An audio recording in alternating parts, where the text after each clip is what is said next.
Video yengbiriba adombu Angaoba Luwangchana taramna oksari. Ngasisu mahausa-gumna nungairaba horror animation story ama puduna laksare. Adubu ngasidi ai haksang nungaitabana maram oiraga khonjel asi khitang nungaite. Adomna mahausa-gumna video asigi mahau lawbiyu. Adudi matam mangandabida video asi haujilasi.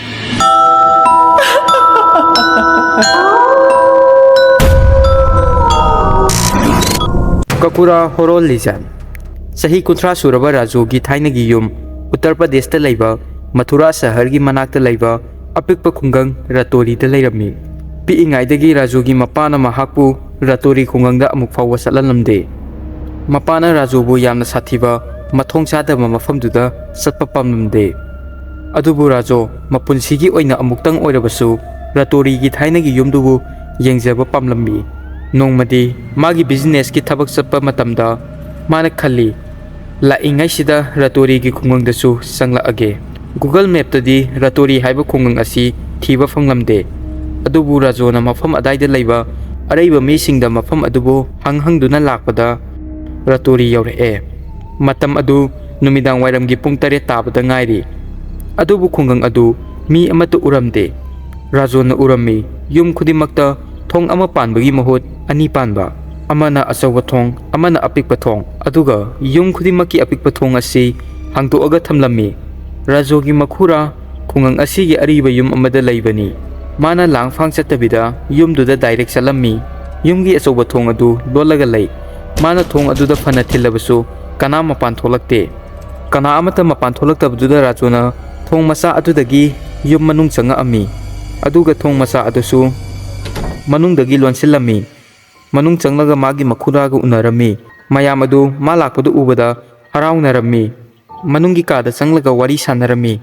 Tanja asida Ratori khungang asida ahoba kangsi ama khingaami. Rajona magi makhurada hangami. Nungdang sida kari kangsi khingino.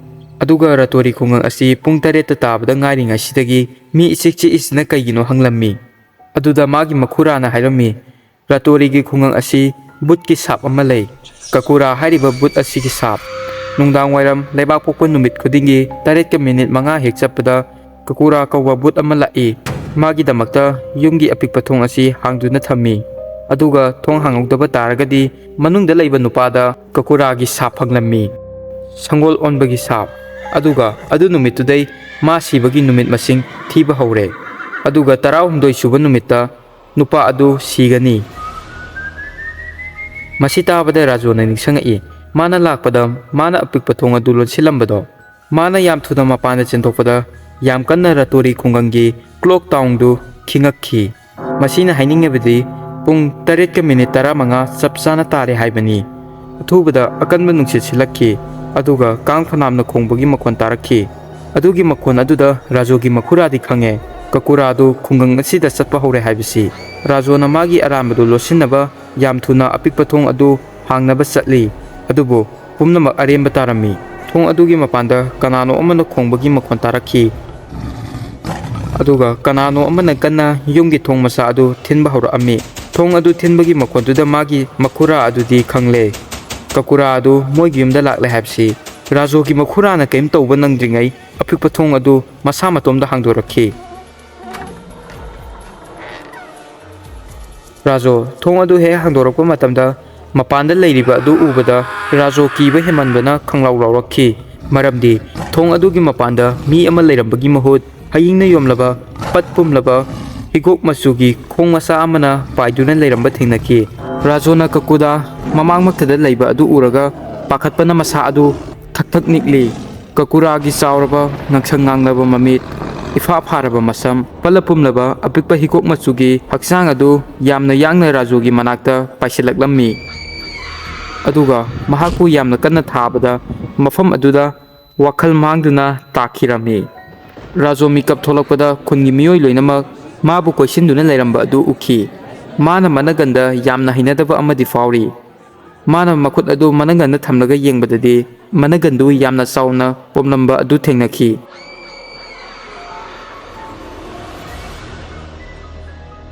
Rajona ngarang nungdang adugi matangda miyoi khudimakta hangbada magi makhurana hairaki.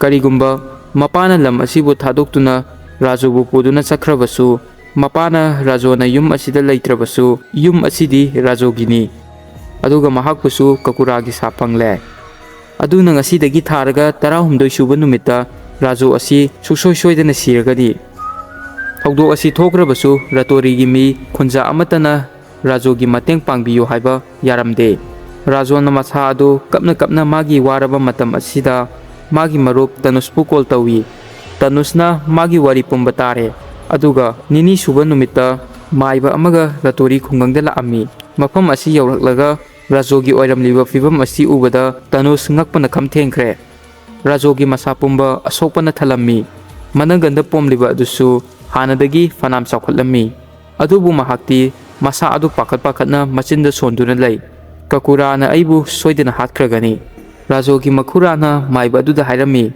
Kakura khun asigi labuk amada lei sarugi mi ama leiriba adugi labuk amada maiba aduna tindadana labuk aduda laklaga jaiga tawba hauраklami aduga mahakna numit ninigi manungda Kakurabu phajingani haina thajabusu pirami mahak tumba saba khangdana puja adu tawri adubu Rajogi asokpa adudi nongmagi sokpa henjilaklami mathangi numita maibana jaiga tawriba aduda Rajobu puraktuna thamba matamdadi khangawdana nungsit kana setpa hayingna ngangbagi makhon khangawdana labukki mayaida leiriba sarugi mi adu lengba haurakhi aduga kanana karisu tawba nangdringai sarugi mi adu paisilaktuna maiba adugi mangaksam adu metpa haurakhi aduga mitna kupada maiba adubu hatkirami madu ubada Tanus amadi Rajo mafam aji thadoktuna chelammi Tanus kibana khamthengkhrabani thintadana Rajobu gari da haplaga mafam asidagi lapna gari thauraklammi mahakna Rajobu Ratori kungangi mapanda puthoklagi khali gari adu Delhi lomda thauba hauraklammi makhoi ani Ratori kungang asibu rantho amdai asida nuksit kanna seklatlammi aduga khangawdana gari adu yaraklamde khangawdana gari adu apikpa kang kayana yomsilaklammi aduga kanagumba amana ngangbagi makhon tarakhi makhoi anina Kakurana gari gi hek mamangda paiduna leiramba thingnakhi Tanus thong adu hangdoktuna Kakuradagi lapna selami adubu Kakura magi managanda napaami mikup khara leiraga Rajona Tanuspu paibu uraklami aduga Kakurana magi managanda napi yengna Tanuski mangak adu leithekirami aduga makhada taduna sirami aduga Kakura adu hawjikti yamna sawningami mathangi numit 8 fawba Rajobu yumdagi faduna adum pugirami aduga Ratorigi yumthongsingda magi haksang adubu kanna langlammi Ratorigi miyamsing adu magi mateng pangbadi pami adubu Kakuragi khutta thawai thagini kibana yengduna leiba tarami aduna mateng pangningasu kana amata karisu tawba ngamlamde nongma hawkhibana numit 18 mapum pharami Ratorigi parja pumba khanglami madudi sapki matung inna Kakurana Rajo adubu hatlagani adugi numit adu ngahangai lebak pokpadagi hena ingsi ami numidang wairam pung 3:15 hek satpaga Ratorigi clock tower adugi makon adu khinglaklami khun adugi yumthong kudimaki mamangda akanba nungsit amadi kang hayingga loinana Kakura thokla ami mikup khara leiraga khunja singna Rajona kanna khangba ngamdaduna lawbagi makon tarakhi